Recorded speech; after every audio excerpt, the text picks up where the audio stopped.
Iya, puji Tuhan, Bapak Ibu Saudara yang diberkati Tuhan. Selamat pagi. Shalom.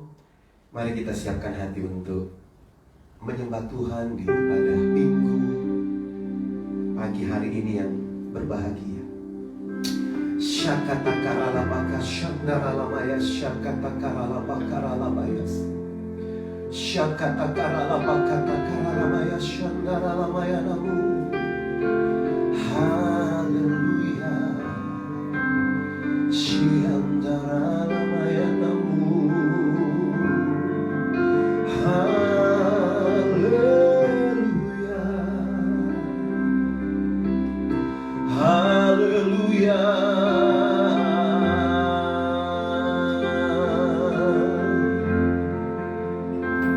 Shiandaramaya namu.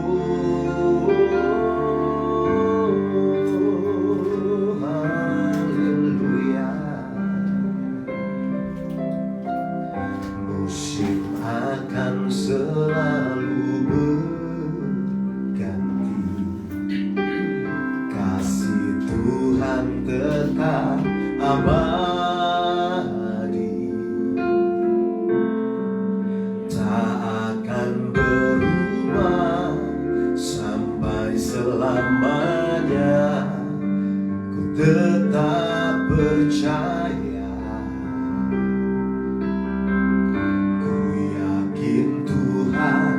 memberkati. Ku yakin Tuhan melindungi, burung di udara Tuhan pelihara, karena kasih-Nya. Lagi musim akan selalu berganti, kasih Tuhan tetap abadi, tak akan berubah sampai selamanya. Ku tetap percaya, Tuhan memberkati. Ku yakin Tuhan melindungi, burung di udara Tuhan pelihara, karena kasih-Nya. Tuhan selalu menolongku, selalu menjagaku, sehelai di rambutku tak akan terjatuh tanpa seizin-Mu. Tuhan selalu menolongku, selalu menjagaku. Dia menenangkanku dan peliharaku seumur hidupku. Musim akan selalu berganti, kasih Tuhan tetap abadi, tak akan berubah sampai selamanya. Ku tetap percaya, ku yakin Tuhan memberkati. Ku yakin Tuhan melindungi, burung di udara Tuhan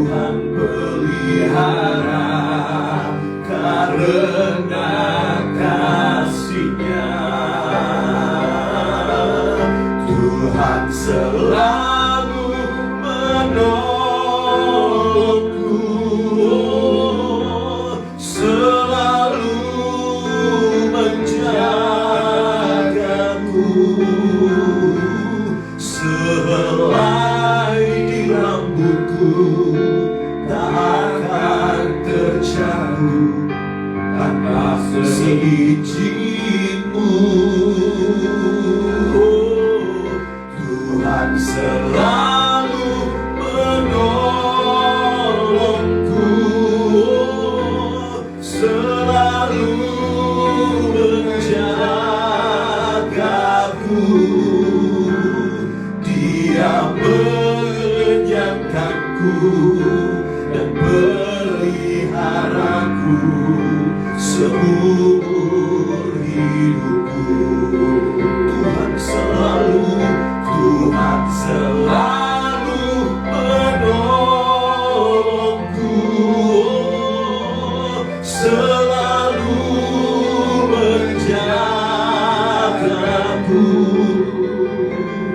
Sehelai di rambutku tak akan terjatuh tanpa seizin-Mu.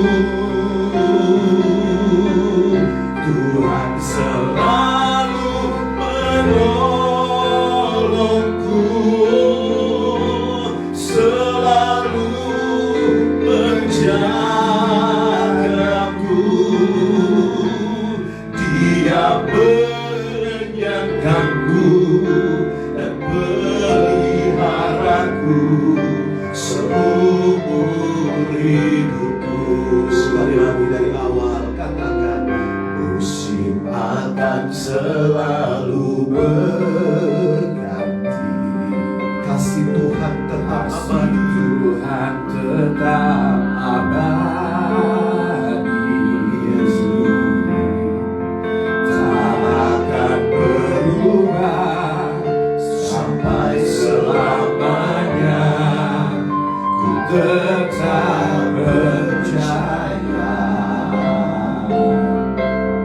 ku yakin Tuhan memberkati, dan Kau yang melindungi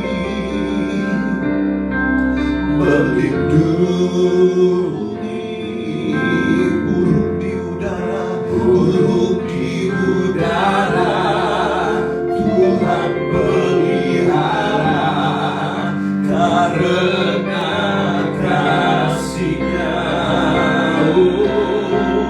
Tuhan selalu menolongku, selalu menjagaku.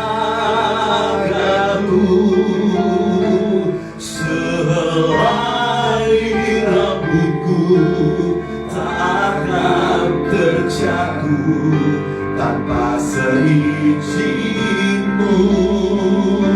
Haleluya. Selalu menolongku, selalu menjagaku. Dia mengenyangkanku dan peliharaku seumur hidupku. Tuhan, Kau selalu menolongku, selalu menolongku, selalu menjagaku. Sehelai di rambutku tak akan terjatuh tanpa seizin-Mu. Tuhan selalu menolongku, selalu menjagaku. Dia mengenyangkanku dan peliharaku seumur hidup. Sekali lagi, Tuhan selalu menolong,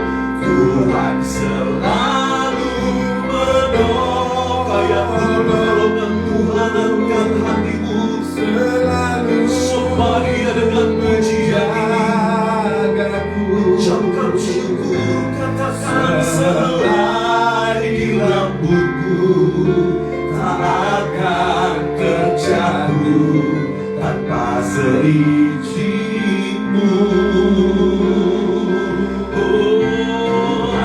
Selalu menolongku, selalu menjagaku. Dia melenyapkanku dan peliharaku seumur hidupku. Dia mengenyangkan, dia melenyapkanku dan peliharaku seumur hidupku. Sekali lagi, dia mengenyangkan, dia mengenyangkanku dan peliharaku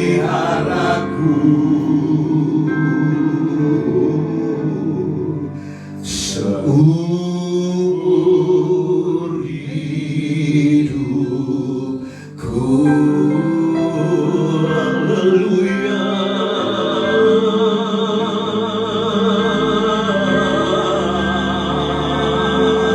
Sembah Tuhan, haleluya,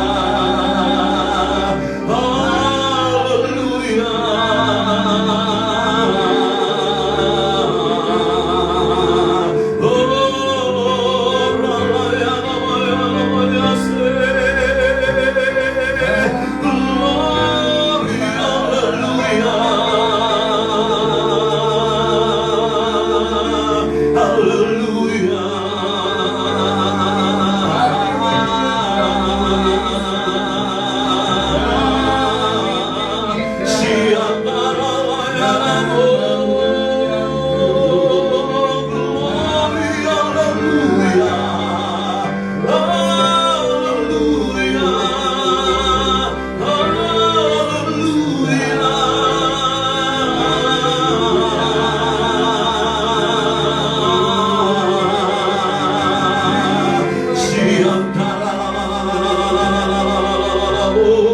Mari sembah Tuhan siang hari ini. Angkat suara pengagungan akan Tuhan yang dahsyat. Haleluya, haleluya, haleluya.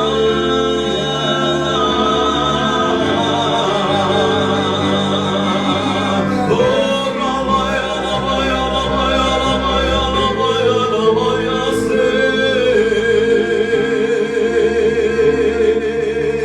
haleluya.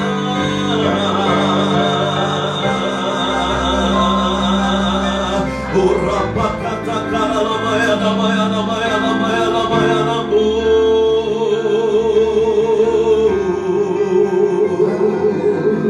Shia na na na na na na na na na na Ramaya, Shia kata kala la bapa kata kala la bakara la bakara la bayas.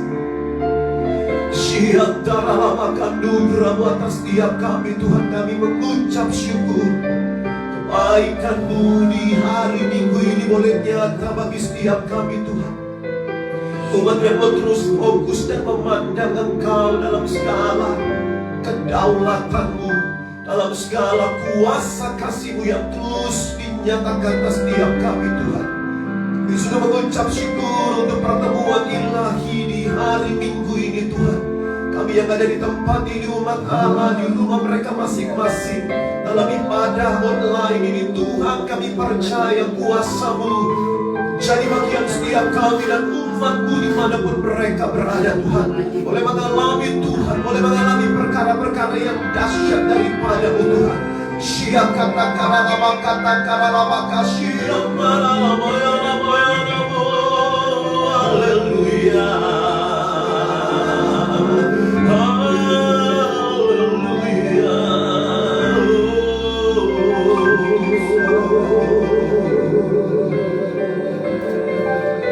Yes Lord, Bapa Kau setia, Bapa Kau mulia,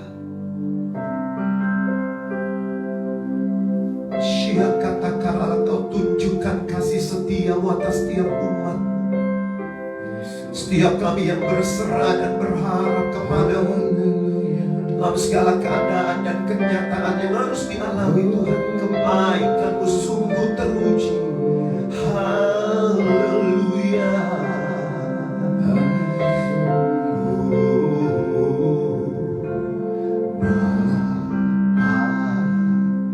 Kau setia, katakan Bapa. Kau mulia, tenanglah jiwaku, aman bersamamu.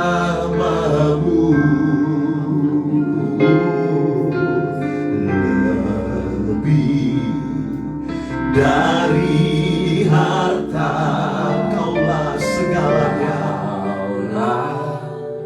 segalanya. Tenanglah jiwaku dalam hadirat-Mu.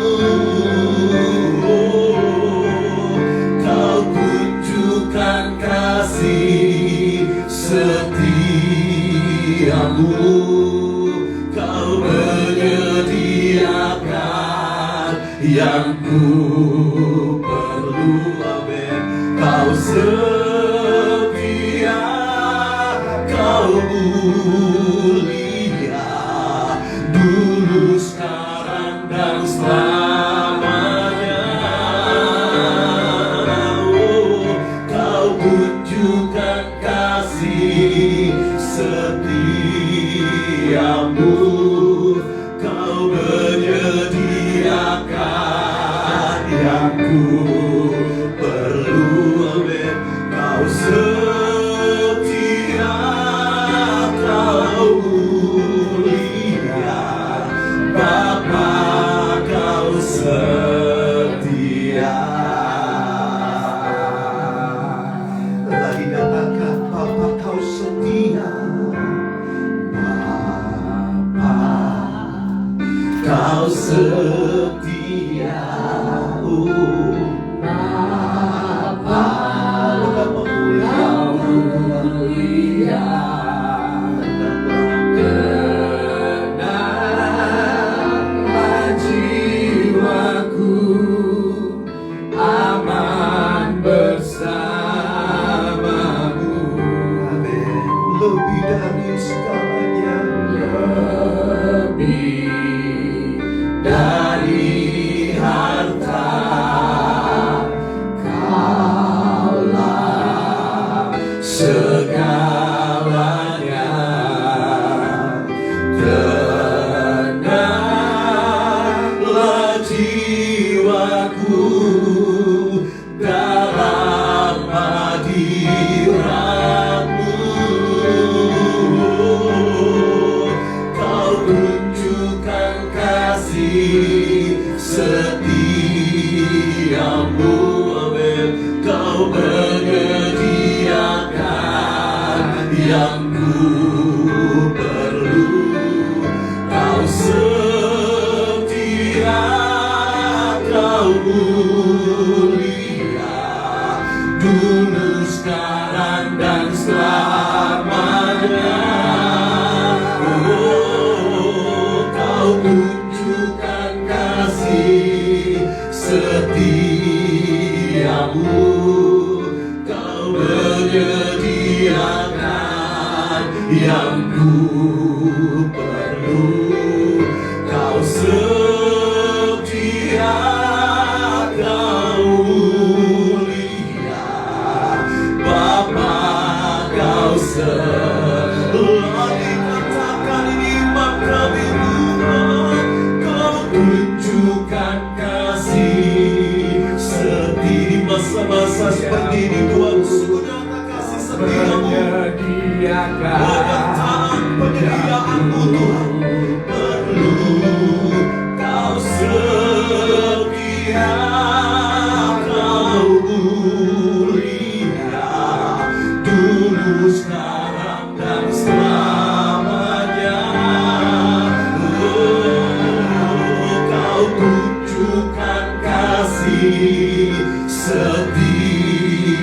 Kau menyediakan yang ku perlu. Kau setia, kau katakan kau setia, kau setia.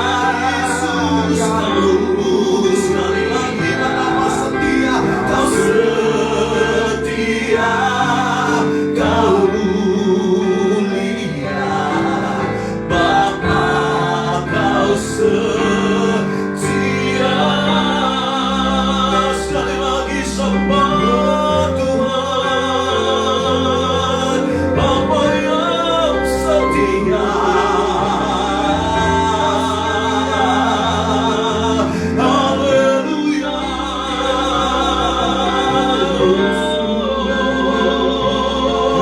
Kesetiaanmu terbukti, kebaikanmu nyata.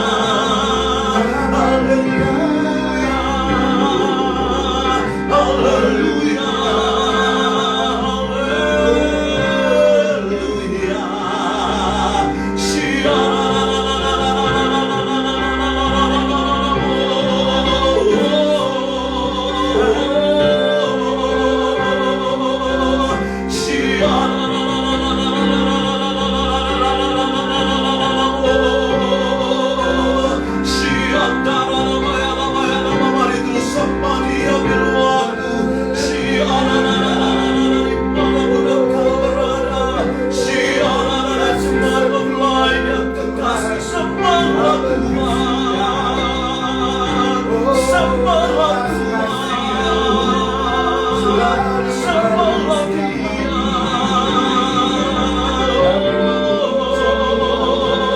Dia yang perkasa, Dia yang membantu segalanya.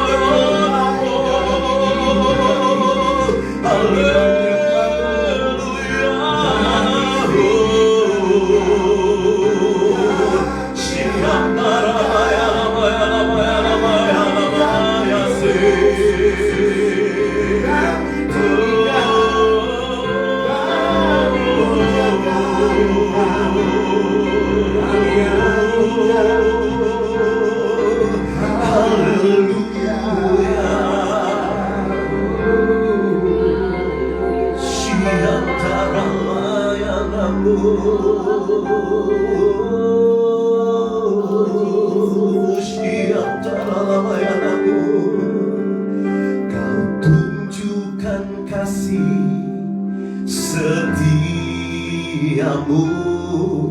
Kau menyediakan yang ku perlu. Kau setia, Kau mulia, dulu, sekarang, dan selamanya. Kau tunjukkan kasih setiamu, Kau menyediakan yang ku perlu. Kau setia, Kau mulia, Bapa, Kau sekali lagi Kau tunjukkan, Kau tunjukkan kasih selanjutnya untuk setiamu, Kau menyediakan yang ku perlu. Kau setia, Kau mulia, Bapa, Kau setia. Sekali lagi katakan, Kau tunjukkan kasih setiamu, Kau menyediakan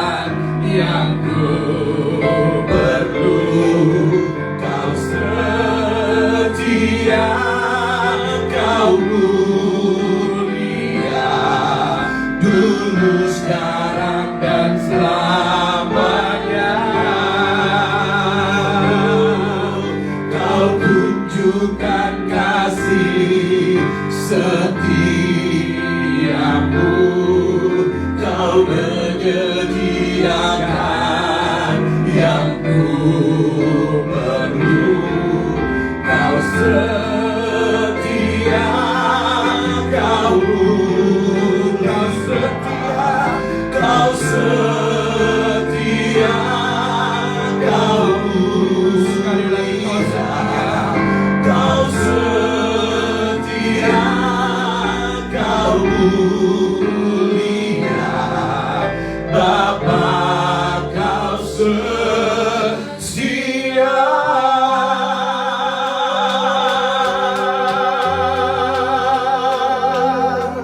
Haleluya.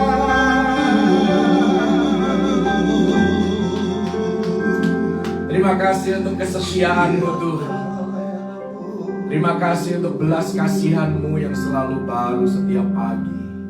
Terima kasih Tuhan kalau kami boleh masuk ke dalam tahta kasih karunia-Mu dengan penuh keberanian. Karena darah Yesus Kristus yang menyucikan dan menguduskan kami. Terima kasih, terus lawat kami. Bahkan saat kami memuji, saat kami sebentar juga mendengar firman-Mu, biar lawatan-Mu nyata. Engkau memanifestasikan pribadi-Mu di dalam kehidupan kami, di dalam nama Tuhan Yesus Kristus. Haleluya. Amin. Saya mengajak Anda untuk memuji Tuhan dengan satu pujian lebih dari pemenang. Haleluya. Mari kita bertepuk tangan bersama-sama, saudara, dimanapun Anda berada. Sekali lagi tepuk tangan bersama-sama. Firman Tuhan katakan kita lebih daripada pemenang. Haleluya. Lebih dari pemenang. Lebih dari pemenang dalam segala perkara. Iblis telah dikalahkan oleh kuasa darah-Nya. Jika Allah di pihak kita, siapa dapat melawan? Kita lebih dari pemenang. Lebih dari pemenang. Lebih dari pemenang dalam segala perkara. Iblis telah dikalahkan oleh kuasa darah-Nya. Jika Allah di pihak kita, siapa dapat melawan? Kita lebih dari pemenang. Haleluya, haleluya. Kibarkanlah panjinya, Yesus Raja segala raja. Haleluya, haleluya. Bangkitlah, bangkitlah gerejanya. Kita lebih dari pemenang. Bersama katakan lebih dari pemenang dalam segala perkara. Iblis telah dikalahkan oleh kuasa darah-Nya. Jika Allah di pihak kita, siapa dapat melawan? Kita lebih dari pemenang. Sekali lagi katakan lebih dari pemenang. Lebih dari pemenang dalam segala perkara. Iblis telah dikalahkan oleh kuasa darah-Nya. Jika Allah di pihak kita, siapa dapat melawan? Kita lebih dari pemenang. Haleluya, haleluya. Kibarkanlah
pujian lagi, kita mau nyanyikan Oleh Darah Anak Domba.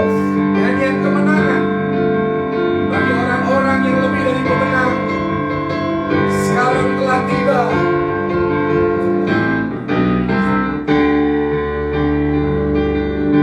Sekarang telah tiba keselamatan, keselamatan dan kuasa dan pemerintahan Allah kita. Kuasa Dia yang diurapinya, karena telah dilemparkannya para pendakwa kita. Sekarang telah tiba keselamatan, keselamatan dan kuasa dan pemerintahan Allah kita. Kuasa Dia yang diurapinya, karena telah dilemparkannya para pendakwa kita.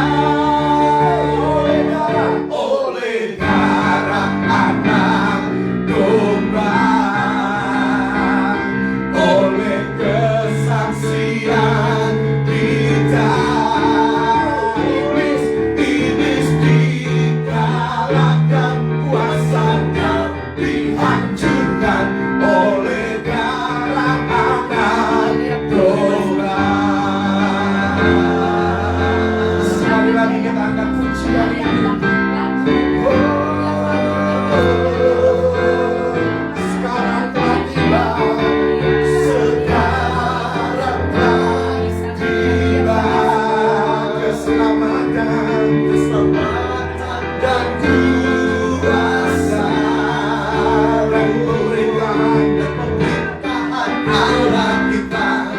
Kuasa Dia yang diurapinya, karena telah dilemparkannya para pendakwa kita. Sekarang telah tiba keselamatan, keselamatan dan kuasa dan pemerintahan Allah kita. Kuasa Dia yang diurapinya, karena telah dilemparkannya para pendakwa kita. Oleh darah anak domba, oleh kesaksian kita, iblis dikalahkan, kuasanya dihancurkan oleh darah anak domba. Oleh darah anak domba, oleh kesaksian kita, iblis dikalahkan, kuasanya dihancurkan oleh darah anak domba. Oleh darah anak domba, oleh kesaksian kita, oleh kesaksian kita, iblis dikalahkan, kuasanya dihancurkan oleh darah anak domba. Oleh darah anak domba. Sekali lagi katakan, oleh darah anak, oleh darah anak, oleh darah anak domba.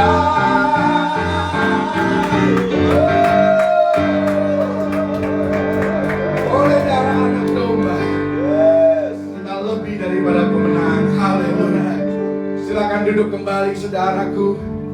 Haleluya, haleluya. Thank you Jesus. Haleluya. Sebelum kita mendengar firman Tuhan, kita mau nyanyikan satu pujian penyembahan kepada Yesus, kita mau katakan, Bapa, Engkau mengenalku lebih dari siapapun. Engkau tahu ceritaku dan isi hatiku. Tak peduli masa lalu, Engkau tetap memilihku. Ubahkanku, sempurnakan, jadi karya yang indah. Biar ini boleh menjadi doa dan respon kita di hadapan Tuhan. Biar kita didapati taat dan setia sampai pada kesudahannya. Bapa, Engkau mengenalku lebih dari siapapun. Engkau tahu ceritaku dan isi hatiku. Tak peduli masa lalu, Engkau tetap memilihku. Ubahkanku, sempurnakan, jadi karya yang indah. Kini aku percaya Tiada yang mustahil. tiada yang mustahil bagimu. Kuasamu kuatkanku, dasarku berharap. Kini aku berserah pada rancangan-Mu bagiku. Ku ikuti panggilan-Mu, ku kan setia sampai akhir hidupku.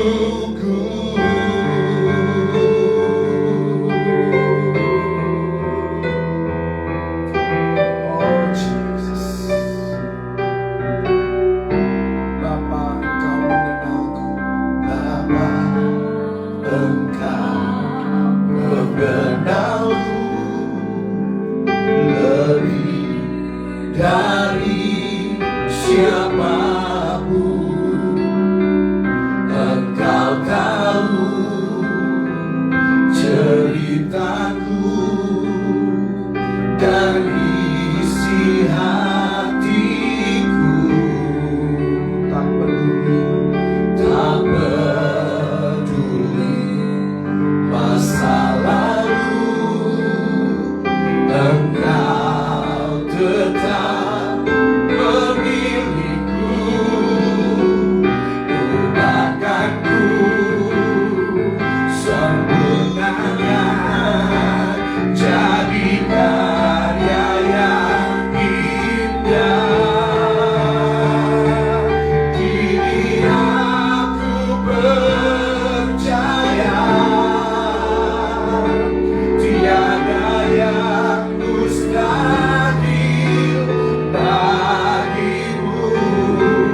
Kuasamu kuatkanku, dasarku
senantiasa menguatkan kami.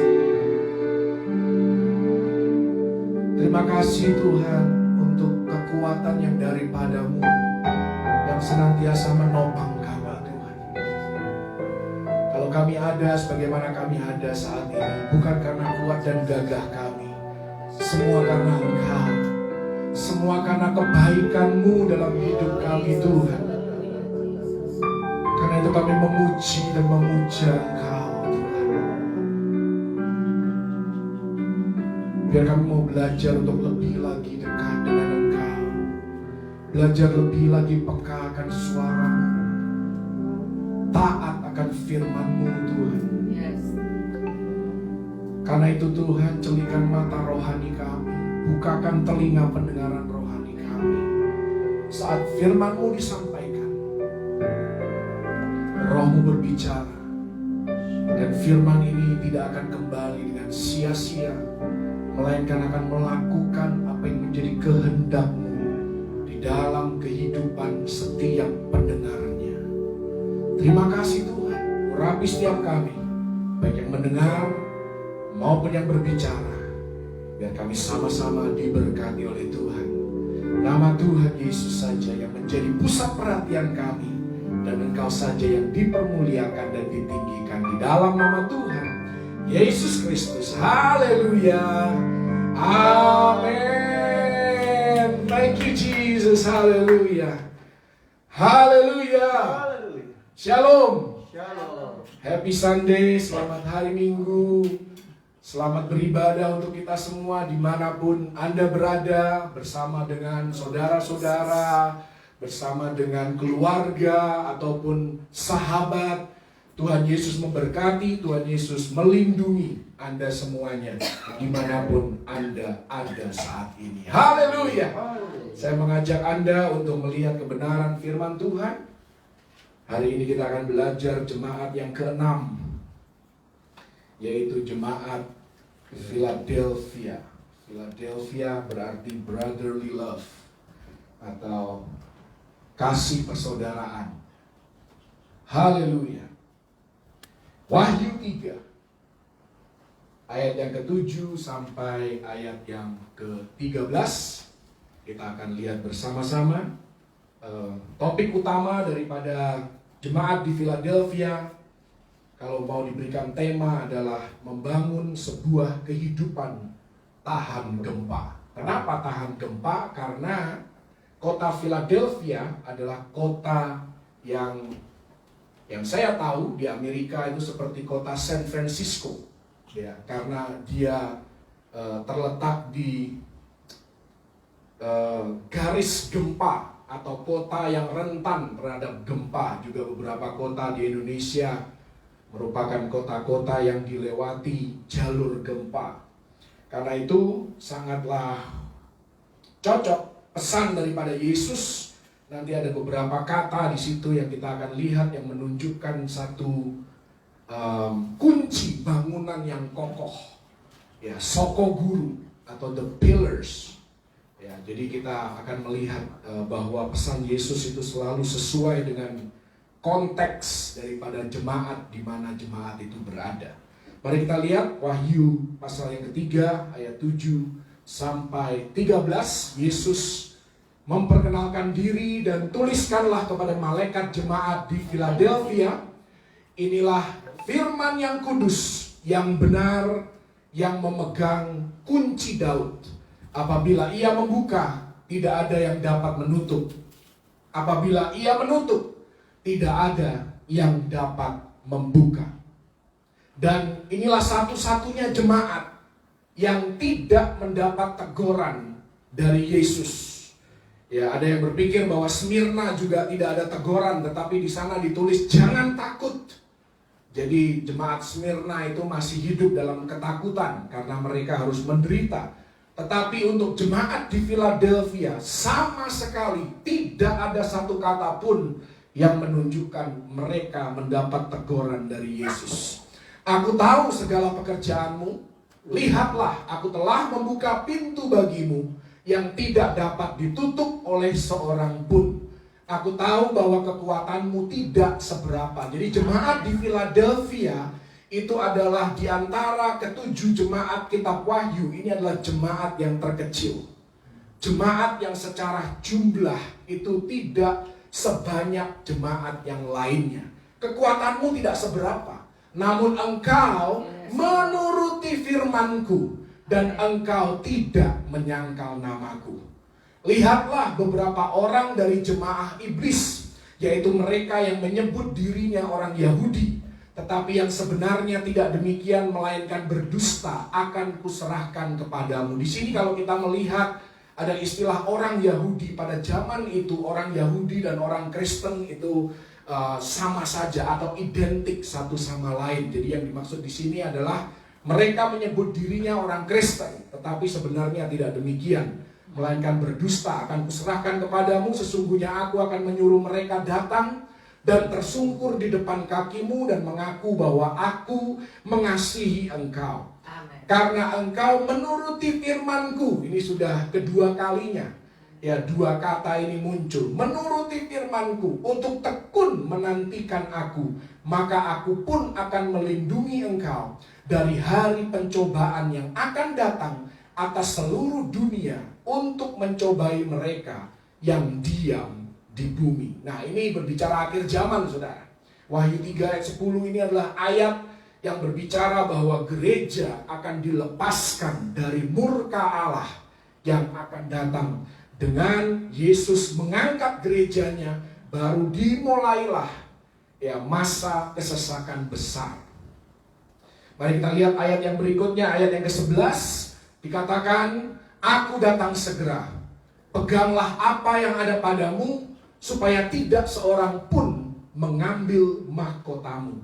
Barang siapa menang, ia akan kujadikan soko guru. Nah, ini kan dalam bahasa Inggris dikatakan the pillar of the church, di dalam bait suci Allahku. Dan ia tidak akan keluar lagi dari situ, dan padanya akan kutuliskan nama Allahku, nama kota Allahku, yaitu Yerusalem baru, yang turun dari sorga dari Allahku, dan namaku yang baru. Siapa bertelinga, hendaklah ia mendengarkan apa yang dikatakan Roh kepada jemaat-jemaat. Haleluya. Mari kita lihat intisari daripada Philadelphia di slide yang berikutnya. Kalau tadi di awal Anda melihat ya pandangan dari Akropolis, sekarang kita melihat perspektifnya adalah dari bawah melihat ke atas, pandangan menghadap Akropolis. Disinilah kota Philadelphia. Philadelphia adalah kota gempa, tadi sudah dijelaskan sedikit. Dan jemaat ini hidup di budaya yang sama dengan 6 jemaat yang lainnya. Efesus, Smyrna, Pergamus, ya, Tiatira, Sardis, dan nantinya Laodikia. Mereka hidup di tengah kebudayaan dan kondisi lingkungan yang sama, di bawah pemerintahan yang sama, mengalami pengalaman yang sama. Yang membedakan jemaat Philadelphia adalah mereka taat firman. Mereka menuruti apa yang dikatakan oleh firman Tuhan, dan mereka menghidupinya, saudara. Karena itulah yang membedakan mereka. Karena itu tidak ada alasan bagi kita bahwa lingkungan itu dapat mempengaruhi kehidupan kita, itu benar. Tetapi kita tidak boleh dikendalikan oleh lingkungan di sekitar kita.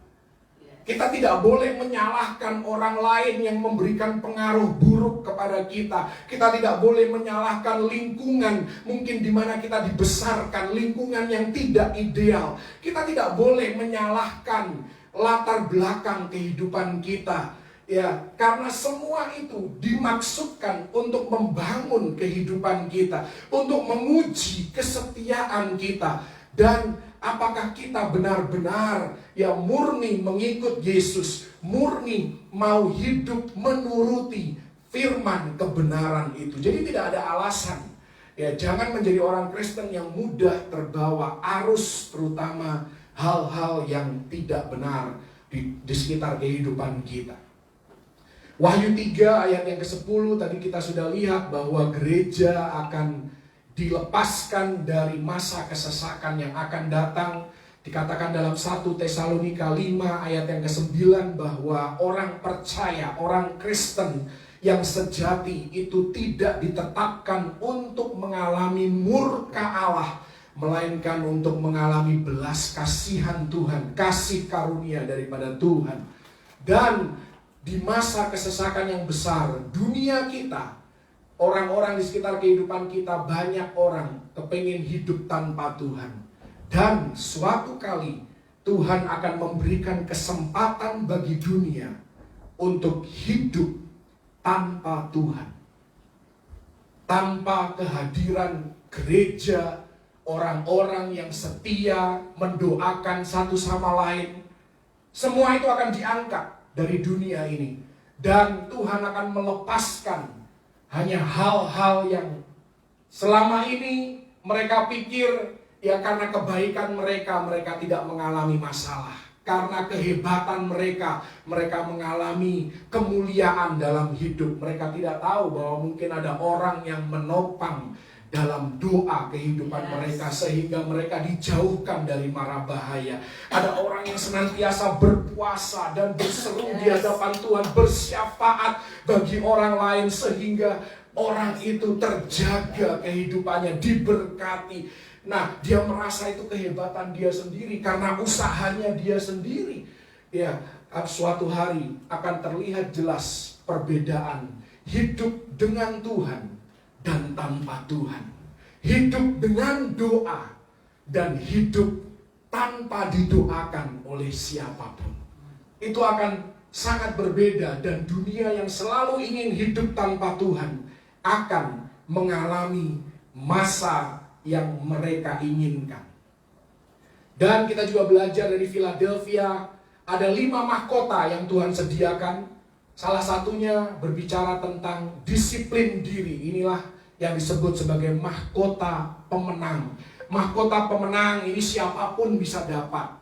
Ya, orang Kristen siapapun, kalau dia mau menjaga hidupnya dari kontaminasi dunia, melayani Yesus didasari dengan kasih yang tulus, dan mendisiplinkan diri hidup seturut dengan kebenaran firman Tuhan, sekalipun tidak enak di dalam kedagingan kita, tidak membuat kehidupan kita menjadi nyaman, tetapi kita tahu bahwa karena itu kebenaran firman Tuhan, maka kita mau melakukannya dan kita menuruti firman-Nya, maka disediakan mahkota pemenang. Haleluya. Mari kita lihat slide berikutnya, pelajaran dari Philadelphia. Mungkin ini agak silau sedikit bagi Anda yang ada di online, baik juga yang ada di sini. Ya, ada beberapa pelajaran juga di sana. Ada kunci Daud, ini diambil dari Yesaya 22 ayat yang ke-22. Ya, di sana yang dimaksudkan adalah sebagai kunci Daud, ya. Pesan Yesus kepada jemaat di Philadelphia. Yesus membukakan perbendaharaan, hadirat dan kuasa, ya, rajani itu, saudara. Itulah yang dimaksudkan dengan kunci Daud. Kalau Anda melihat beberapa contoh di Perjanjian Lama, ada 2 orang penting di dalam kerajaan di mana Tuhan menempatkan mereka, Mordekai di Persia, kemudian Yusuf di Mesir. Mordekai dan Yusuf ini memberikan gambaran sebagai kunci Daud yang dimaksudkan oleh Yesus. Jadi sebelum seseorang bisa menemui raja, sebelum seseorang bisa berjumpa dengan raja untuk menyampaikan apapun perihal kehidupan yang dia hendak sampaikan, mereka harus melewati 2 orang ini, saudara. Ya, kalau mereka mau menghadap Raja Persia, mereka harus lewat Mordekai. Kalau mereka mau menghadap Fir'aun di Mesir, mereka harus lewat Yusuf. Ya, seperti itulah yang dimaksud dengan kunci Daud. Ketika kita memiliki Yesus, kita memiliki segalanya. Karena Yesuslah kunci, Yesuslah satu-satunya pengantara kita, ya, kepada Bapa di surga yang adalah raja di atas segala raja. Jadi ketika kita datang kepada Yesus, dan kita menuruti firman-Nya, kita hidup sesuai dengan kehendak-Nya, maka Yesus membukakan perbendaharaan, Yesus membukakan hadirat-Nya untuk dicurahkan, dan kuasa-Nya untuk dikaruniakan di dalam kehidupan kita. Dan kita juga belajar dari jemaat di Philadelphia bahwa hanya Yesus Kristuslah yang menjanjikan kehidupan tahan gempa, kekuatan untuk bisa bertahan. Kita tahu bahwa hari-hari di mana kita hidup akan semakin sulit, akan semakin sukar, tetapi mereka yang bergantung dan tinggal di dalam Kristuslah yang akan bertahan sampai pada kesudahannya. Dikatakan di dalam 2 Timotius pasal yang kedua ayat 19. Tetapi dasar yang diletakkan Allah itu teguh, dan meterainya ialah Tuhan mengenal siapa kepunyaannya, dan setiap orang yang menyebut nama Tuhan hendaklah meninggalkan kejahatan. Inilah yang menjadi tanda bahwa kita hidup di dalam keselamatan. Ketika kita sudah mengenal Yesus Kristus sebagai Tuhan dan Juru Selamat, maka hendaklah kita meninggalkan segala kejahatan. Kenapa? Dikatakan di dalam Ibrani 12 ayat yang ke-14, berusahalah hidup damai dengan semua orang dan kejarlah kekudusan. Ini menjauhi kejahatan, saudara. Hidup terpisah bagi Tuhan. Sebab tanpa kekudusan tidak seorang pun akan melihat Tuhan. Ya, inilah kunci kekokohan hidup. Kalau kita mau hidup kuat, tidak terpengaruh dengan kontaminasi dunia, dampak buruk di sekitar kehidupan kita, maka Tuhan sudah memberikan kepada kita bekal yang sangat luar biasa, yaitu kebenaran firman Tuhan. Kita hanya perlu membukanya, membacanya, merenungkannya, melakukannya. Dan kita tidak boleh menyimpang dari semua yang Dia ajarkan. Bukan berarti kita akan menjadi manusia yang sempurna, karena dalam kedagingan kita tidak akan pernah sempurna. Tetapi dengan kasih karunia Tuhan, dengan kita mengandalkan Tuhan, bergantung hanya kepada Dia, maka Dia akan menguatkan kita. Dialah yang akan menuntun kehidupan kita dan mengokohkan kita. Jemaat Philadelphia mengajarkan kepada kita ada pintu yang terbuka. Nah, ini juga berbicara tentang satu masa di dalam zaman gereja. Ya, pada zaman itu yang dikatakan zaman Philadelphia, itu dimulainya gerakan misionaris. Ya, ini sekitar tahun 1500-an. Ya, dimulailah pintu-pintu, ya, berbagai penjuru dunia terbuka yang tadinya tertutup bagi Injil. Ya, ketika Kristus hendak melakukan sesuatu, maka dikatakan tidak ada satu lokasi pun di dunia yang tertutup terhadap apa yang Tuhan mau lakukan. Inilah yang harus kita mengerti tentang kedaulatan Tuhan. Kita boleh berdoa, kita boleh meminta, kita boleh memohon, tetapi ketika Tuhan sudah memberikan jawabannya, itulah kedaulatan Tuhan yang harus kita terima, yang terkadang bertentangan dengan apa yang kita doakan. Saya tahu hari ini banyak orang Amerika, orang Indonesia di Amerika yang mendoakan hal-hal yang kemudian jawabannya berbeda dengan yang mereka inginkan. Tapi saya mau katakan itulah kedaulatan Tuhan, dan kita harus tetap percaya bahwa Allah turut bekerja di dalam segala hal untuk mendatangkan kebaikan bagi mereka yang mengasihi Dia. Karena itu tetaplah percaya, sekalipun doa kita dijawab dengan cara yang berbeda dari yang kita harapkan. Haleluya. Saya ngomong ini ya karena saya punya kesaksian hidup. Doa saya pun sering dijawab dengan cara yang tidak sesuai dengan yang saya mau. Tapi disitulah saya belajar untuk tunduk kepada kedaulatan Tuhan, dan kita tetap percaya bahwa Yesus Kristuslah Tuhan, dan Dialah yang mengendalikan segala sesuatu yang terjadi di sekitar kehidupan kita. Haleluya. Jadi ketika Kristus hendak berkarya, maka tidak ada yang dapat menghentikan. Amin.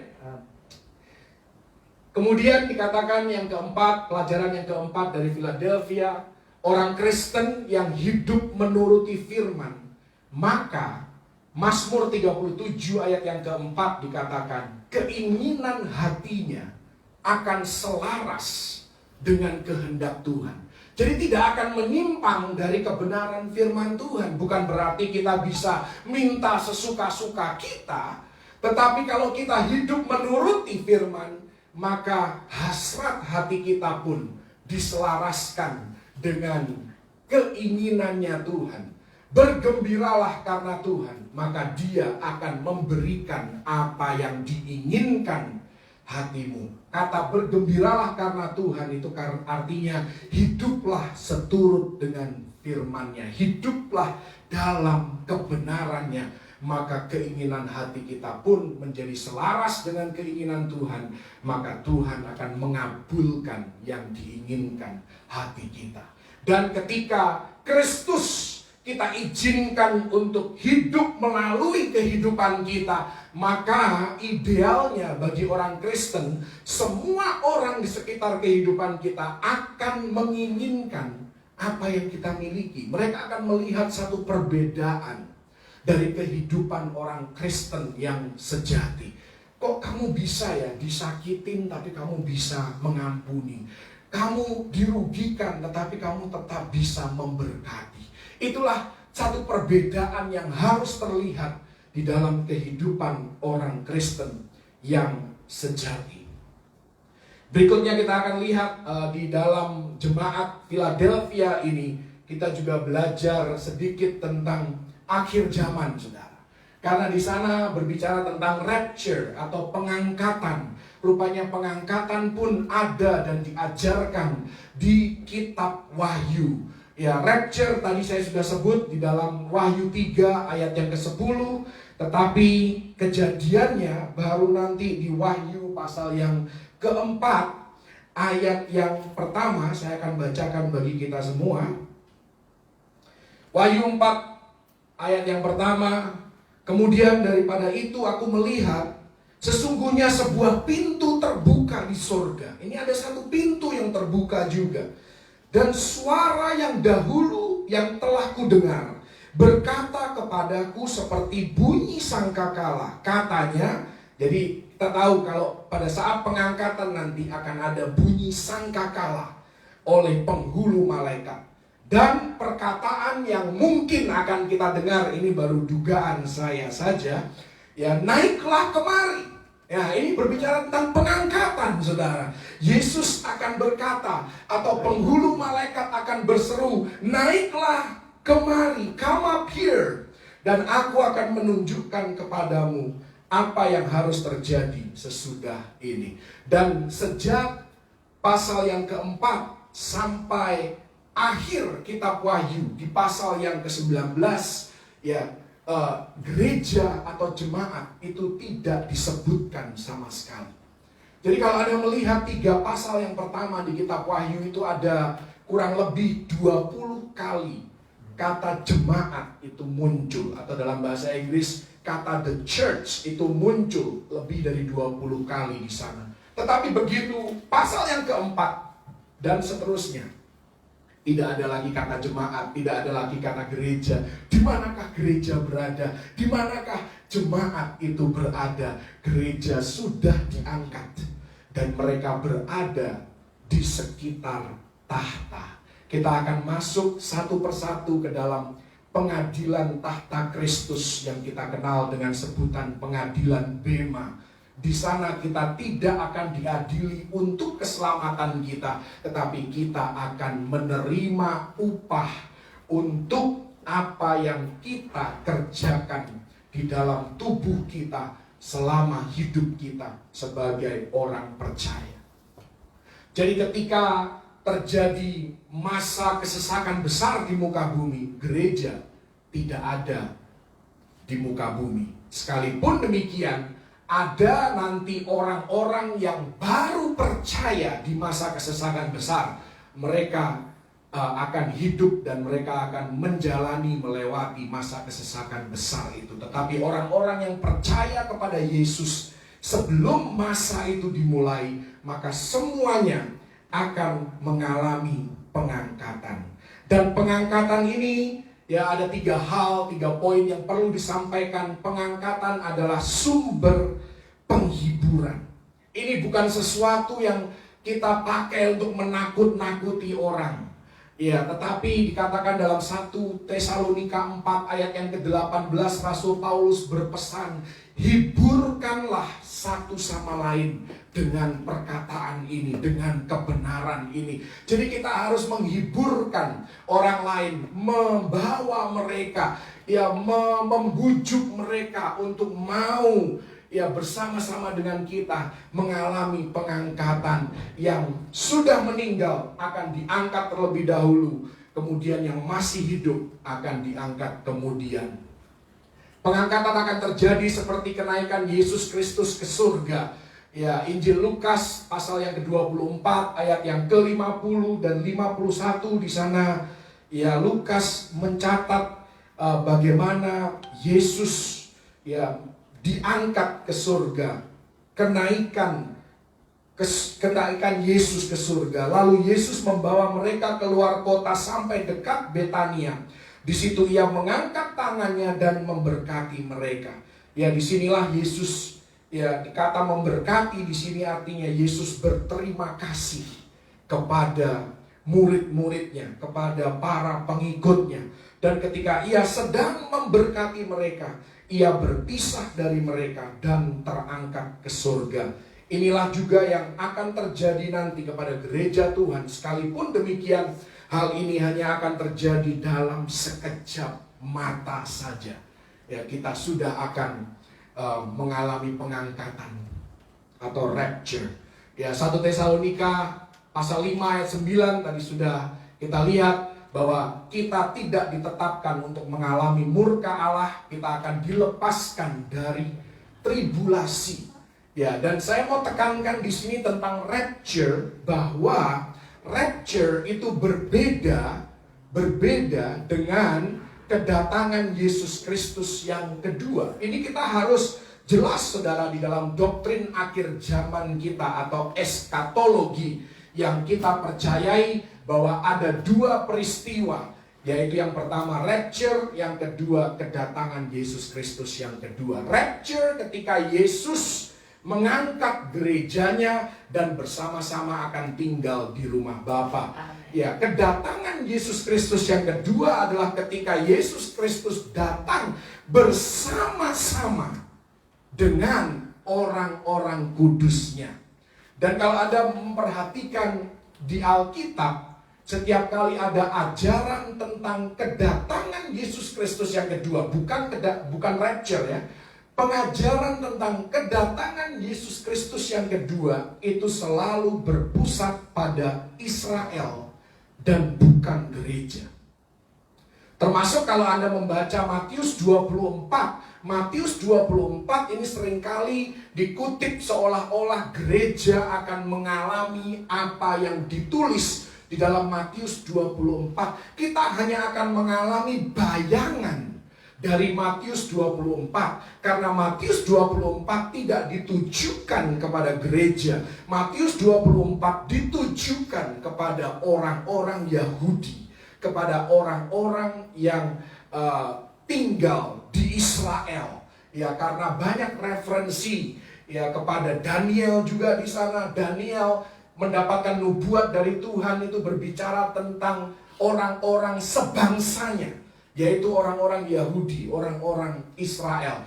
Jadi kita harus bisa membedakan antara rapture dan kedatangan Yesus Kristus yang kedua. Ini bukanlah 2 peristiwa yang sama, melainkan 2 peristiwa yang sangat berbeda. Ya, haleluya. Mari kita lihat sedikit tentang tribulasi. Apa itu tribulasi? Tadi dikatakan bahwa kita akan dilepaskan dari tribulasi. Untuk itulah pengangkatan terjadi. Tribulasi adalah masa kesesakan besar yang akan datang atas dunia yang selalu ingin hidup tanpa Tuhan, tidak mau taat kepada suatu kebenaran yang mutlak. Minimal ada 7 hal yang akan terjadi. Ini pun tidak secara mendetail, tetapi ini hanya terjadi secara umum yang akan terjadi di dunia ini selama masa kesesakan besar. Yang pertama, seluruh dunia akan menjadi pusara. Apa itu pusara, saudara? Saya sengaja pakai kata ini supaya sedikit berbeda. Pusara itu artinya graveyard atau kuburan, saudara ya. Kalau ditulis kuburan kayaknya kasar banget dan terlalu horor. Tapi memang masa kesesakan besar adalah masa yang penuh dengan horor. Yaitu poin yang ke-6 nanti, pertunjukan horor. Wahyu 6 ayat yang ke-8, dan aku melihat sesungguhnya ada seekor kuda hijau kuning, dan orang yang menungganginya bernama Maut, dan kerajaan maut mengikutinya, dan kepada mereka diberikan kuasa atas 1/4 dari bumi untuk membunuh dengan pedang dan dengan kelaparan dan sampar dan dengan binatang-binatang buas yang di bumi. Kalau Anda ngeri terhadap COVID, hari ini lebih dari 50 juta jiwa sudah terinfeksi COVID dan kematiannya sudah lebih dari 1 juta. Ya, ini dikatakan 1/4 penduduk bumi akan binasa. Karena itu dikatakan seluruh dunia akan menjadi pusara. Ya. Kalau hari ini para petugas sudah sibuk menguburkan orang-orang yang mati karena COVID, bayangkan hari itu mungkin tidak sempat lagi dikubur, saudara, hanya dibuang begitu saja karena terlalu banyak yang mati. Ketika seluruh dunia, poin yang kedua, menjadi medan pertempuran. Tadi sudah kita bicara mengenai medan pertempuran, Wahyu 14 ayat yang ke-20. Dan buah-buah anggur itu dikilang di luar kota, dan dari kilangan itu mengalir darah, tingginya sampai kekang kuda. Anda bayangkan kuda, ya, kekangnya setinggi apa? Setebal itulah, sedalam itulah aliran darah yang ada di masa kesesakan besar, dan jauhnya 200 mil. Saya pernah jelaskan angka 200 mil. Kalau Anda tarik garis lurus dari Israel bagian yang paling selatan, tarik garis lurus ke atas ke Israel bagian paling utara, itu panjangnya kurang lebih 200 mil. 200 mil. Ya, jadi ini sekali lagi masa tribulasi. Itu adalah bagi orang-orang yang menolak keselamatan dari Kristus dan orang-orang Yahudi yang menolak Mesias mereka ketika Yesus datang kali yang pertama. Ketika seluruh dunia mengalami kelaparan dan sampar. Ini tadi kita juga sudah baca, ya, Wahyu 18 ayat 8 itu hanya menekankan saja.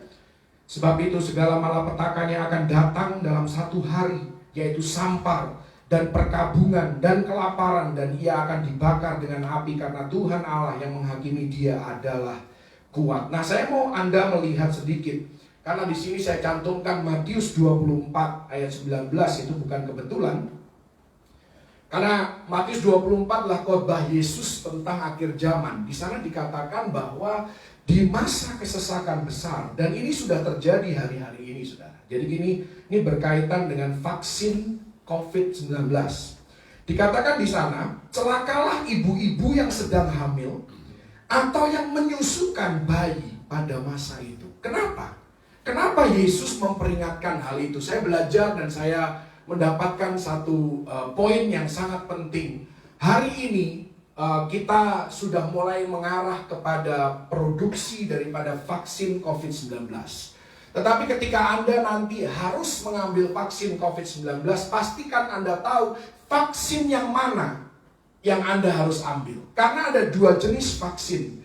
Vaksin yang pertama itu dibuat dari binatang. Tetapi vaksin yang kedua itu dibuat dari janin yang diaborsi.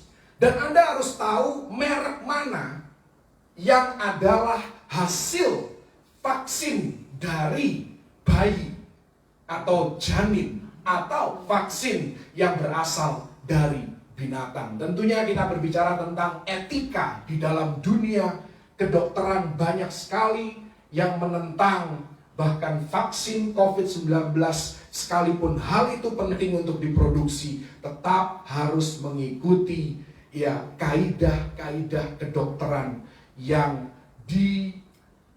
koridori dengan berbagai etika. Salah satunya tidak boleh merugikan sesama manusia tentunya. Ya, jadi disinilah makanya dikatakan bahwa celakalah ibu-ibu yang sedang hamil atau yang menyusukan bayi pada masa itu, karena bayinya, janinnya itu terancam. Coba Anda bayangkan ada satu penyakit sampar yang membutuhkan vaksin yang diproduksi begitu dalam jumlah yang besar, dalam waktu yang sesingkat-singkatnya mereka akan menghalalkan segala cara untuk bisa memproduksi vaksin ini dengan cepat. Karena itu setiap perkataan itu ada maknanya. Barangkali kalau kita belum mengerti, artinya belum dibukakan, belum waktunya untuk hal itu kita pahami. Tapi semakin kita mendalami, semakin kita mendapatkan banyak hal. Poin yang keempat, masa tribulasi adalah ketika seluruh dunia menyala oleh api, karena Tuhan, penghakiman murka Tuhan itu melibatkan api yang menyala-nyala. Nanti Anda bisa baca ayatnya Wahyu 8, 7, 9. Kemudian 2 Tesalonika 1 ayat yang ke-7, ketika seluruh dunia menjadi nuclear winter. Apa itu nuclear winter?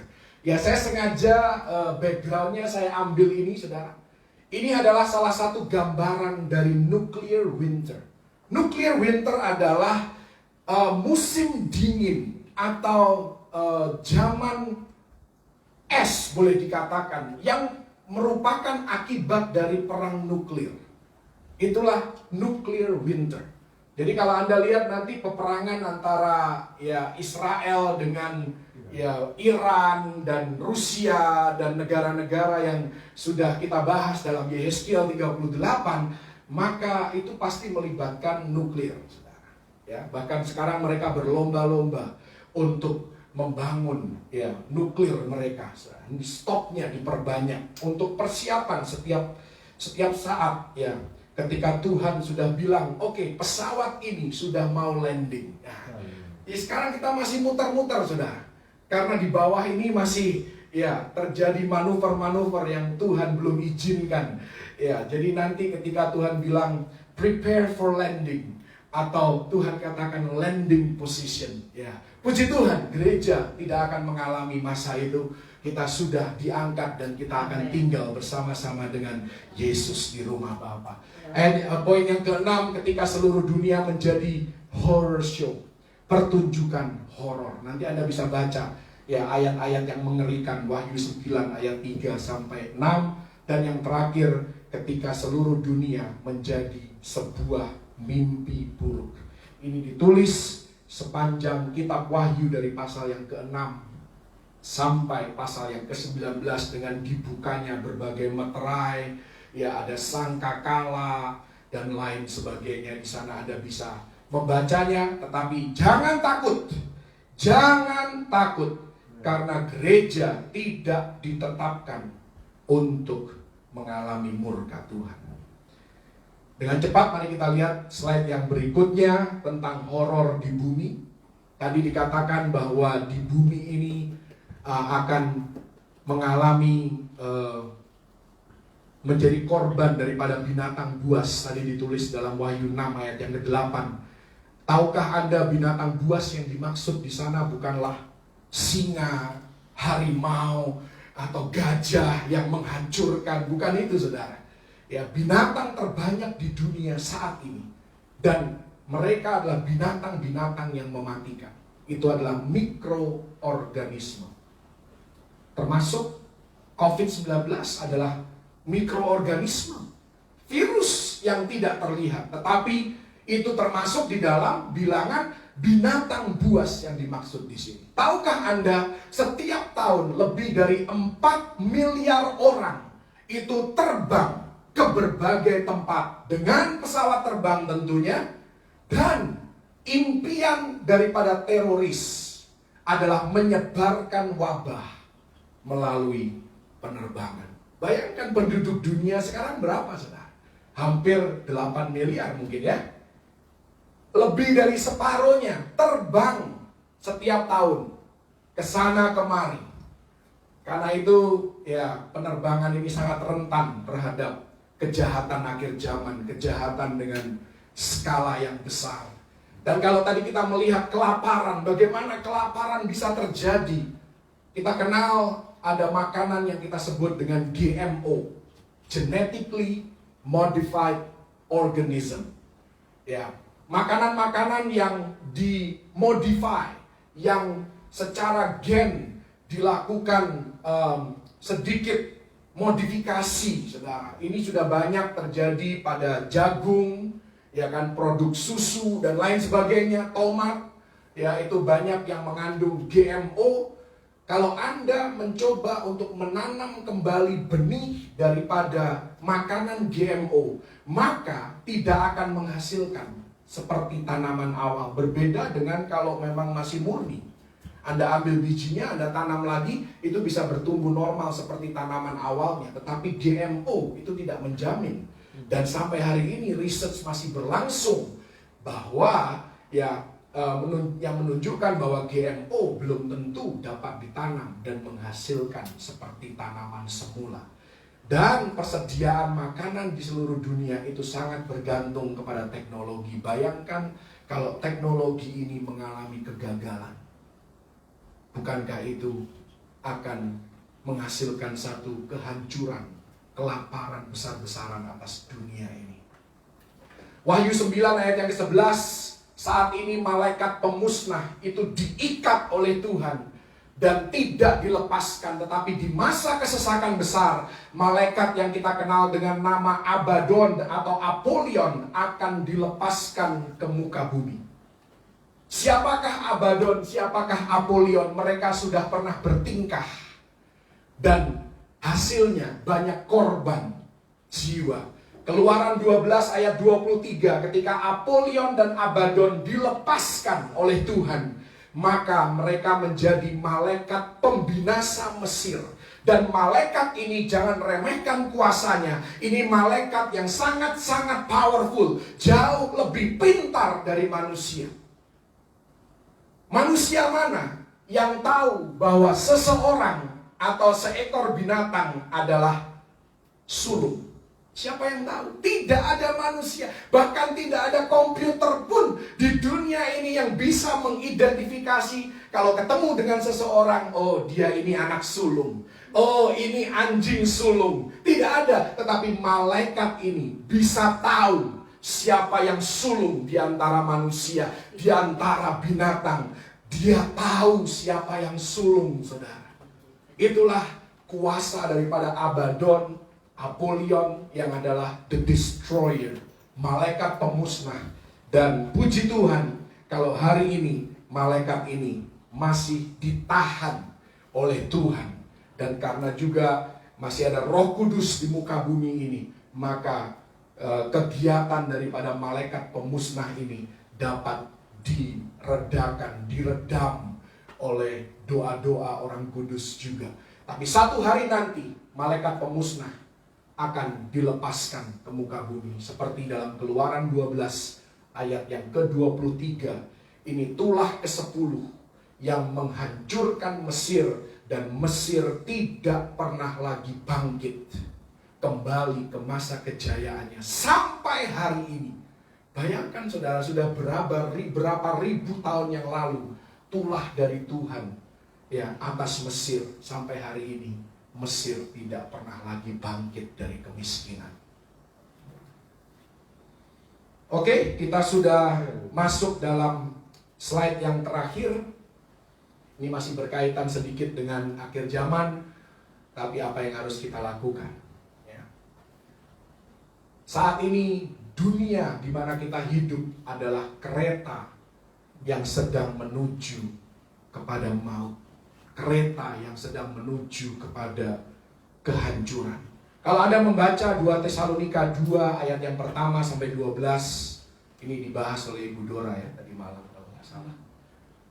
2 Tesalonika 2 ayat 1 sampai 12. dunia kita itu akan, saya tidak sedang mengutuk dunia, tidak. Tapi Alkitab sudah menulis bahwa dunia kita akan menjadi semakin buruk. Segala sesuatu di dalam dunia kita tidak akan menjadi semakin baik. Tidak akan.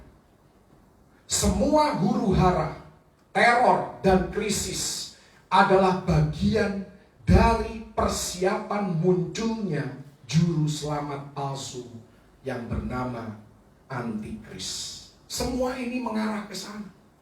Kalau Anda mau keadaan dunia baik-baik saja, ya, nanti antikrisnya nggak muncul-muncul, saudara. Kapan mau ke pengangkatan, begitu kan? Dan antikris akan datang dengan satu pesan di tengah krisis. Dia akan berkata, semuanya damai, semuanya aman. Itu ditulis dalam Wahyu 6 ayat 2. Dia akan datang menunggang kuda putih. Karena dia anti itu bukan berarti menentang, tetapi anti itu artinya dia mau menggantikan. Jadi antikris itu mau menggantikan Kristus. Bukan dia menentang Kristus, tentu dia menentang Kristus, tapi bukan itu artinya di sini. Artinya dia mau menggantikan posisi Kristus. Dia akan datang dengan pesan damai dan aman. Jadi ketika Israel mulai berdamai, dia mulai menandatangani perjanjian damai dengan negara-negara Arab, dengan negara-negara di sekitar di sekitar lingkungannya, maka kita tahu bahwa kedatangan antikris sudah semakin dekat. Dan akan muncul nanti jaminan finansial melalui the mark of the beast. Ya, antikris akan datang dengan solusi bagi ekonomi, solusi bagi krisis. Itu dalam Wahyu 13 ayat yang ke-17. Dan saya mau katakan sekali lagi, saudara, tanda sang binatang Anda tidak perlu takut. Ya. Tanda sang binatang Anda tidak bisa mendapatkannya melalui vaksin. Anda tidak akan mendapatkannya secara diam-diam tanpa sadar tiba-tiba sudah masuk ke tubuh Anda. Itu tidak mungkin terjadi.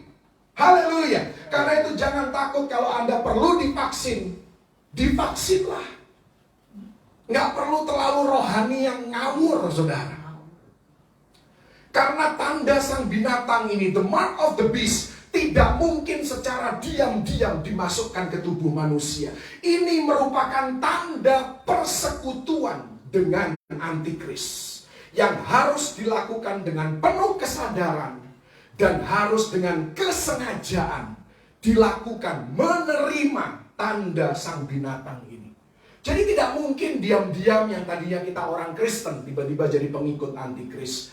Kalau itu bukan pilihan Anda, itu tidak mungkin ya Anda dicelakakan seperti itu. Jadi jangan pernah takut dengan the mark of the beast. Kita punya Yesus yang jauh lebih besar, jauh lebih berkuasa, dan dia sanggup untuk melindungi kita, anak-anaknya. Haleluya. Dan di tengah kereta yang sedang menuju maut ini, Tuhan tidak pernah meminta kita untuk menghentikan kereta ini. Tuhan tidak pernah meminta kita untuk menghentikan kejahatan yang sedang terjadi di sekitar kehidupan kita. Yang harus kita lakukan adalah kita harus menyelamatkan jiwa-jiwa yang ada di dalam kereta yang sedang menuju kepada kehancuran itu. Kita selamatkan mereka, kita beritakan Injil kepada mereka, kita beritakan tentang kasih Yesus dalam kehidupan kita, menjadi kesaksian bagi kehidupan mereka, untuk mereka bisa tertarik hidup dalam keselamatan oleh Yesus Kristus. Tuhan sendirilah yang akan menghentikan segala kejahatan. Bukan berarti kita tidak boleh mengekspos kejahatan, karena Efesus 5 ayat yang ke-11 dikatakan kita harus menelanjangi kejahatan. Ya, tetapi bukan berarti terus kita berusaha menghentikan. Kita tidak akan sanggup. Yusuf, Nehemia, Daniel, mereka semua berada di kereta penuh kejahatan, tapi tidak seorang pun yang berusaha menghentikan kereta itu. Tidak seorang pun di antara mereka bertiga yang berusaha untuk mereformasi keadaan politik di mana mereka hidup. Jadi jangan jadi orang Kristen yang sok-sokan. Haleluya. Mohon maaf saudara kalau katanya agak kasar. Yang perlu kita doakan, kita harus mendoakan siapapun pemimpin di dalam pemerintahan kita. Kita harus taat kepada setiap aturan dan regulasi yang dibuat oleh pemerintah, karena pemerintah adalah wakilnya Tuhan atas umat manusia. Yesus sendiri, dia bisa saja menghentikan budaya Romawi yang sesat. Dia bisa menghentikan penyembahan berhala Romawi, dia bisa. Dia penuh kuasa. Tapi dia tidak lakukan itu. Hanya kalau kita mau belajar dari 4 orang ini, mereka tidak menyembah patung yang disembah oleh orang-orang Romawi, orang-orang kerajaan di mana mereka hidup. Mereka tidak hidup seperti di dalam keduniawian yang merasuki kerajaan yang adalah bagian dari kehidupan mereka. Mereka tetap menjaga integritas mereka. Mereka tetap hidup menuruti kebenaran firman Tuhan. Dan itulah yang harus kita lakukan. Kisah Rasul 1 ayat yang ke-8. Kita harus menjadi saksi bagi Kristus. Lakukan apa yang benar. Kasihilah semua orang tanpa membedakan. Tanpa membedakan suku, agama, ras, antar golongan, apalagi dengan tuduhan-tuduhan yang segala macam ujaran-ujaran kebencian yang begitu marak hari-hari ini. Mari kita hentikan semua itu. Jadikan kehidupan kita teladan bagi orang-orang di sekitar kita, supaya mereka tertarik untuk masuk di dalam keselamatan oleh Yesus Kristus. Slide yang terakhir saya tidak akan menjelaskan karena pesannya sangat jelas. Bawalah seseorang bersamamu ke surga. Inilah yang dilakukan oleh jemaat di Philadelphia. Dan tentang penerbangan ini, saya sudah pernah jelaskan. Ini ada 1 orang yang ketika pesawat itu dibajak dan hampir celaka, yang sudah pasti hancur pesawatnya. Tapi orang ini dia pergi dari baris ke baris dan menginjili semua penumpang yang ada, dan membawa sebanyak mungkin orang ke surga. Pesannya, selain tadi kehidupan yang tahan gempa, bawalah seseorang bersamamu ke surga. Itulah pesan dari jemaat di Philadelphia. Tuhan Yesus memberkati. Haleluya. Thank you, Jesus. Haleluya.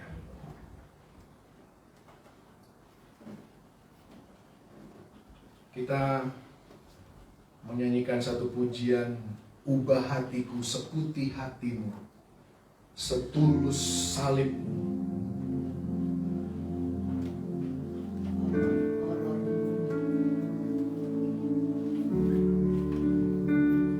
Ubah hatiku seputih hatimu, setulus salibmu, kasihmu Tuhan. Biar mataku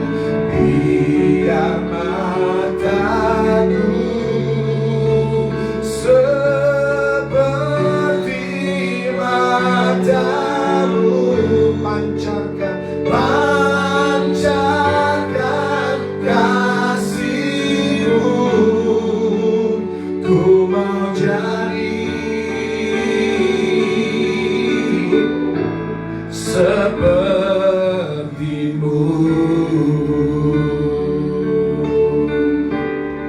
Bapa, kau setia.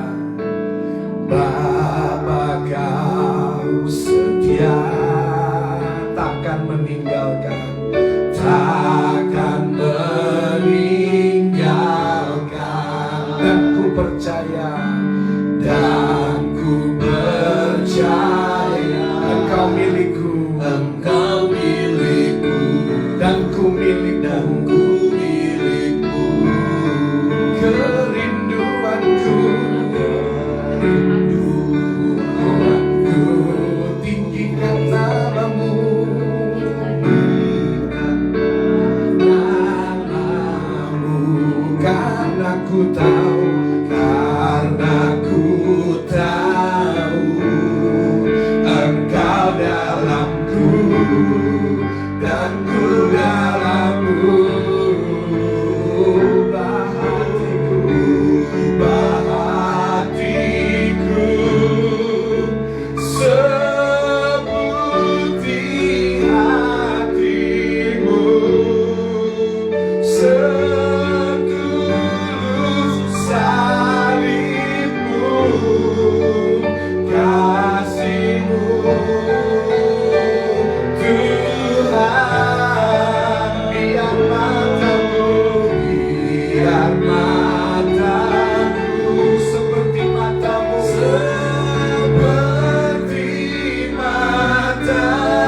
lagi, sehingga kami tidak membeda-bedakan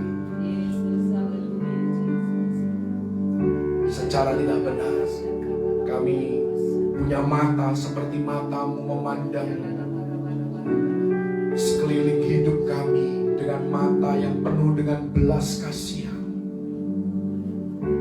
Ampuni kami kalau seringkali kami memandang dengan mata penghakiman. Tapi kami mau belajar dengan kuasa-Mu Tuhan, dengan kekuatan yang daripadamu Tuhan. Kami mau memandang sekeliling kami dengan mata yang penuh dengan penuh belas kasihan Tuhan Yesus. Memancarkan kasih melalui perkataan, perbuatan dan perilaku kami. Karena Engkau menetapkan kami, Engkau memilih kami untuk menjadi serupa dengan Engkau. Segala sesuatu Engkau izinkan terjadi untuk membawa kebaikan, yaitu menjadikan kami serupa dan segambar, menjadikan kami seperti Engkau. Terima kasih Yesus. Terima kasih untuk kesetiaan. Terima kasih Engkau tidak pernah meninggalkan kami. Terima kasih darah-Mu yang Kau curahkan di Kalvari membuat kami menjadi milik-Mu dan Engkau milik kami. Karena itu biar kami terus punya kerinduan untuk memuliakan Engkau, bukan memuliakan diri sendiri, untuk meninggikan Engkau, biar Engkau yang semakin besar dan kami semakin kecil. Dan ajar kami untuk mengizinkan Yesus hidup melalui kami lebih dan lebih lagi. Karena hidup kami bukan milik kami lagi, melainkan Kristus yang hidup di dalam kami.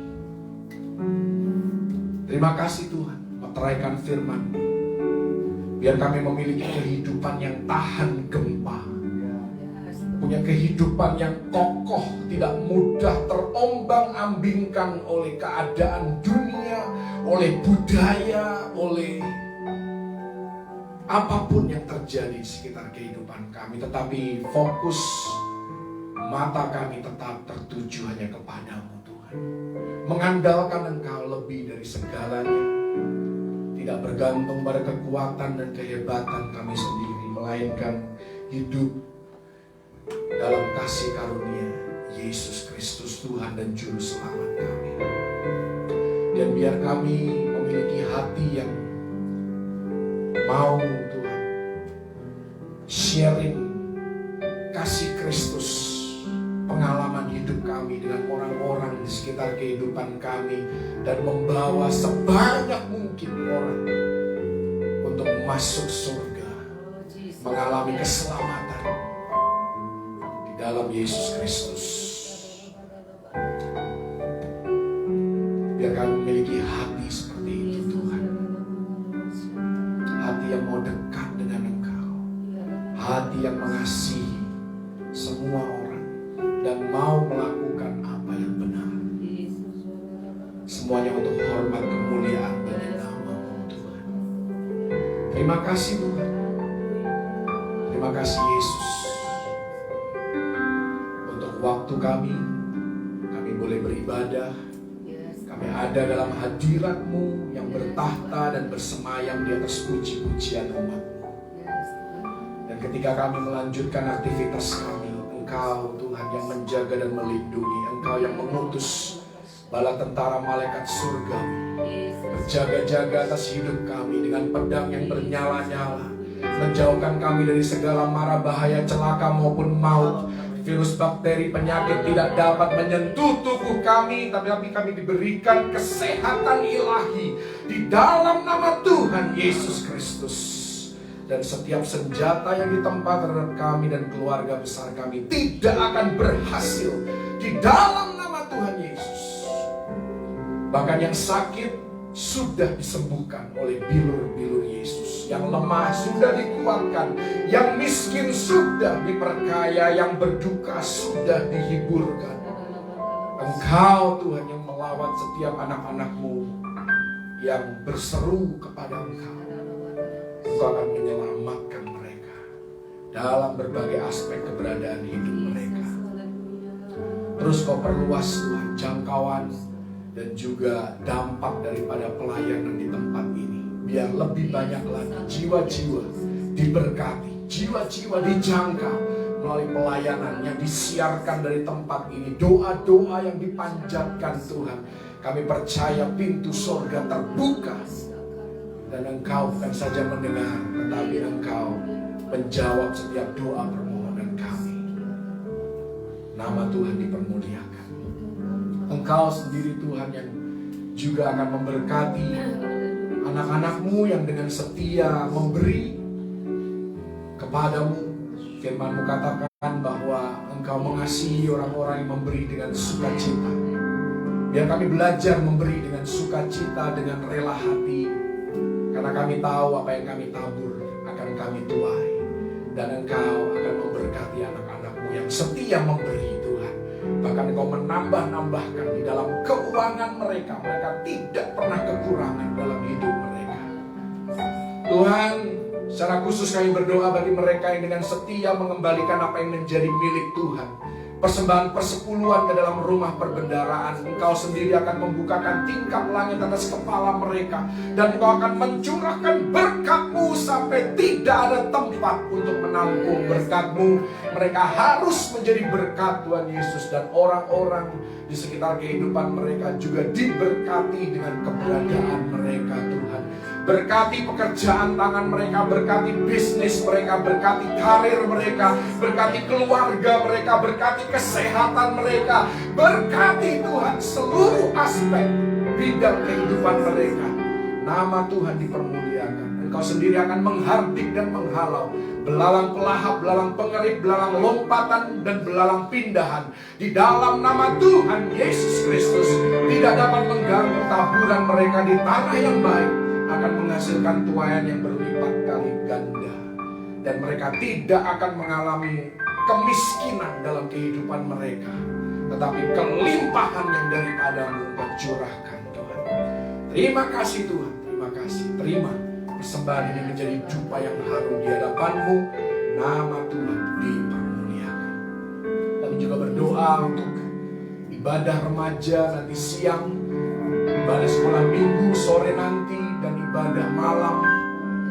Oh Tuhan, Engkau memberkati, Engkau memberikan kekuatan bagi mereka yang setia melayani Tuhan, dan mereka yang terus berpartisipasi. Engkau memberkati Tuhan semua yang terlibat di dalam setiap ibadah, di dalam setiap pelayanan Tuhan.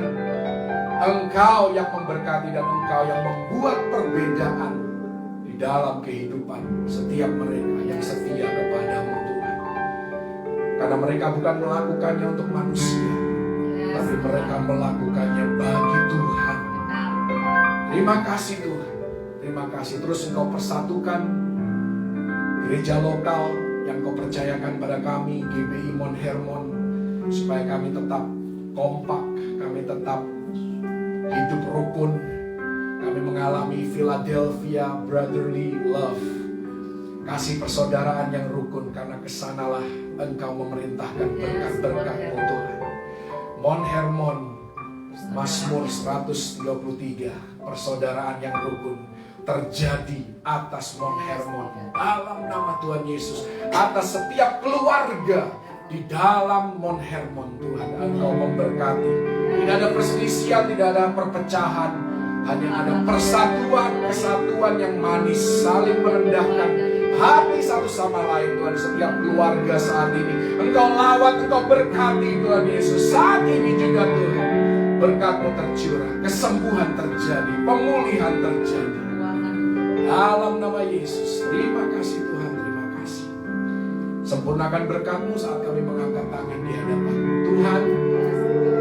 Engkau memberkati dan melindungi umat. Engkau menyinari umat-Mu dengan wajah-Mu dan memberikan kasih karunia.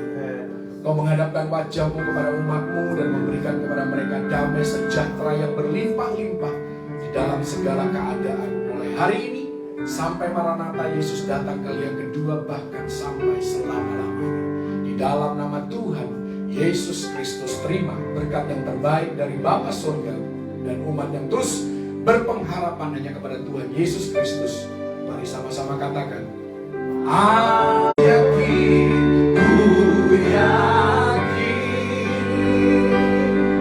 Engkau memberkati aku berlimpah-limpah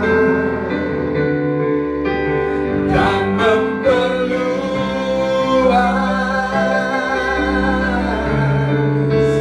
daerahku, dan ku yakin,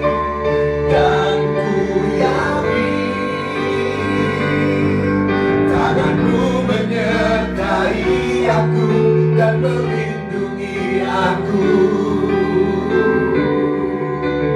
daripada malapetaka,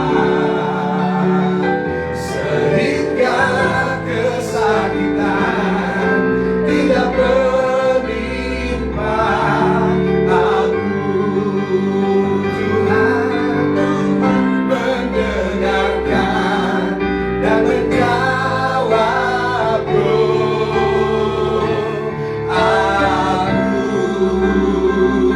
yang percaya, katakan amin.